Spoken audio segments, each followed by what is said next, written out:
Olá, meu nome é Rafael e eu vou guiá-los nesse vídeo. Ele é o produto final do trabalho de Psicologia Jurídica da Universidade UDF, ministrada pelo Sr. Luiz Fernando. Iremos começar através da história da transexualidade. Quem vai falar agora é a aluna Alessandra. Não existe registros históricos de transexuais antes do Império Romano. No Império Romano, o primeiro filósofo a citar algo do tipo foi Filo, que era um helenista, no século I. Ele foi o primeiro a descrever homens vivendo como mulheres e mulheres vivendo como homens. Logo depois, muito depois, no século XVIII, nós temos os primeiros trabalhos que envolviam a transexualidade, só que eram trabalhos voltados para a sexualidade em si, e não a transexualidade. Logo, no século XX, em 1935, nós temos os primeiros, trabalhos voltados à transexualidade, onde mostravam que era uma questão de identidade de gênero e não uma questão de doença. Mas nós temos um grande déficit em razão de termos ficado 18 anos sem ter conhecimento disso. Agora que sabemos um pouco mais da história da transexualidade, principalmente no campo científico, vamos falar sobre a empatia de fato. Quem vai dizer um pouquinho sobre a empatia e como ela funciona é a aluna Bruna. Nos próximos vídeos, além das análises feitas pelo grupo, iremos também colocar partes de entrevistas com duas transexuais, uma feminina e um masculino, ilustrando assim tudo o que nós falamos na vida real. A empatia está relacionada à nossa capacidade de nos colocar no lugar do outro e tratá-lo da melhor forma possível, buscando agir de forma a fazer com que a pessoa se sinta acolhida no meio em que ela se insere e tratá-la sem inferiorizar ou diminuir por conta de suas diferenças ou suas ações. Tá. Quais ações de empatia direcionadas a você mais marcaram sua vida? Quais foram as coisas que fizeram com você de amor, de carinho, que você não esperava às vezes, que marcou sua vida, assim? Minha família. Sua família? Ao me descobrir. Quando você descobriu, o que eles fizeram? Assim, me abraçaram, não me jogaram pra rua, porque como tem a família LGBT, geralmente muitos pais, quando descobrem que seus filhos são, eles muitos já viram as costas. Minha família não, eles me abraçaram, me deram muito amor e carinho. Quanto a isso, eu não tenho o que falar deles. Ótimo. A empatia se divide em três subespécies principais, que é a empatia cognitiva, a empatia emocional e a empatia solidária. A empatia cognitiva está relacionada à capacidade de observar como a pessoa fala, como ela se sente, como ela se expressa e, a partir de então, relacionar-se com ela da mesma forma, fazendo com que ela se sinta acolhida. Já a empatia emocional está relacionada à nossa capacidade de acolher o outro, conhecê-lo profundamente, observar o que ele sente em seu interior, por isso ela é uma das mais complicadas, e a partir de então agir de forma a tratar ele da forma como ele gostaria. Já a empatia solidária está relacionada às nossas ações em si, a nossa capacidade de fazer ações que tratem essa pessoa bem, que façam ela se sentir melhor e acolhida no mundo em que ela se insere. Olá, eu sou Luan Paulo, vou falar aqui sobre transexualidade e religião. Padre no geral, pastor no geral, assim, eles são muito conservadores. Então, principalmente os pastores. Nós temos no Brasil ainda bastante embate acerca dessa relação, qual citei aqui. Em primeiro momento nós temos o catolicismo romano, que apesar de sua opinião um pouco mais reservada, é nitidamente contrária a essas pessoas trans.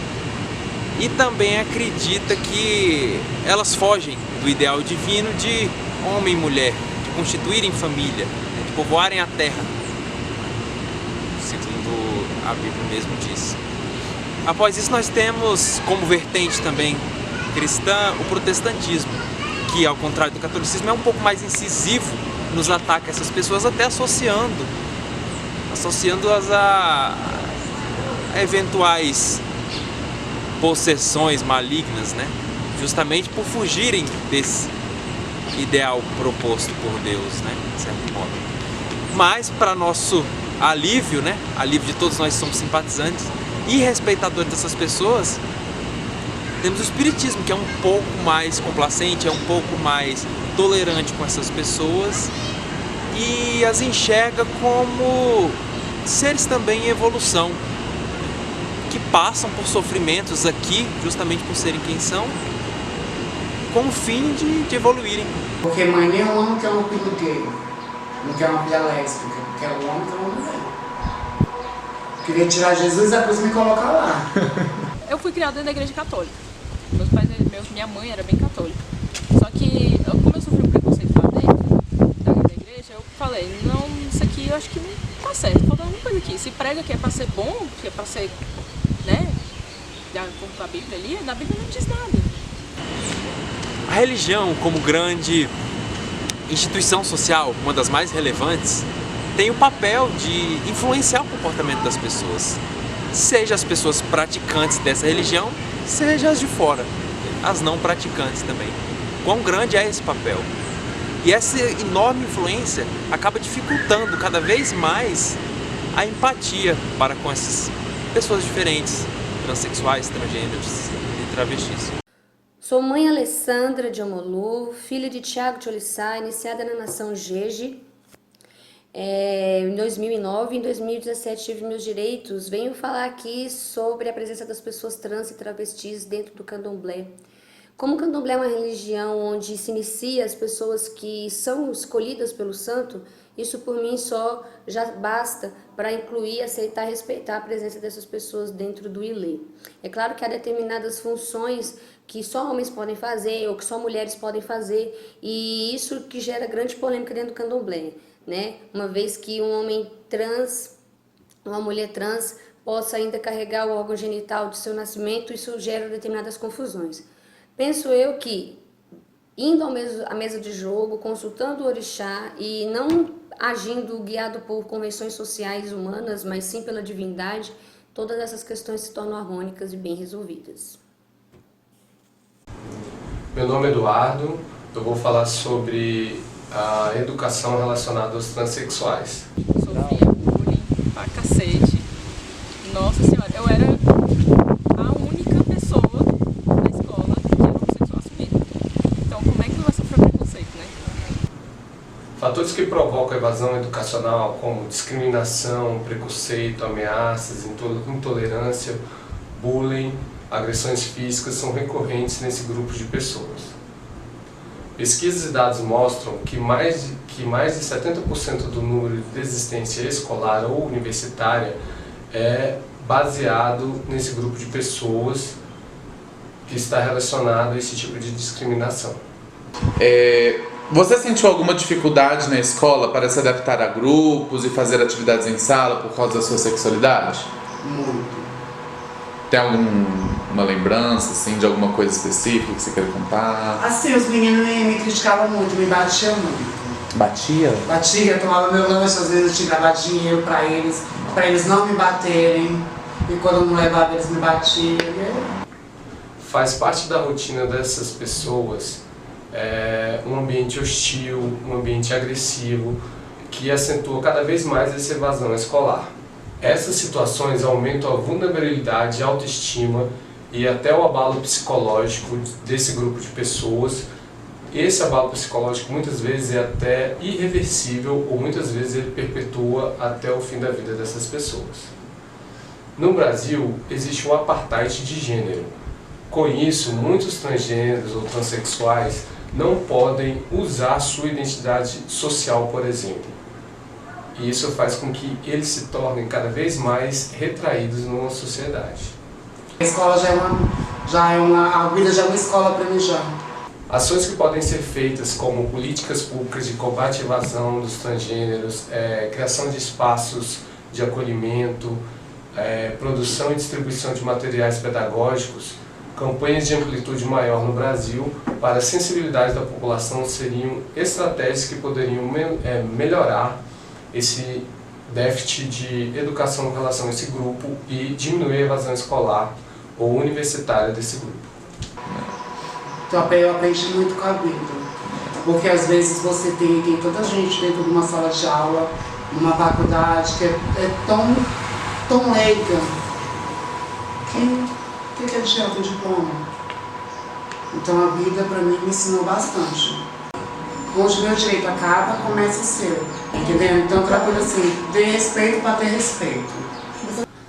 Olá, meu nome é Andrei e eu vou falar sobre os transgêneros no mercado de trabalho. Se eu tivesse uma fechada, seria mais fácil. Mas quando você não tem, as portas estão todas fechadas. O seu currículo, a massa já está no lixo. Apesar de ser uma questão que aparece muito pouco no dia a dia das pessoas, ela está muito mais presente do que a gente acha, porque é um problema escondido.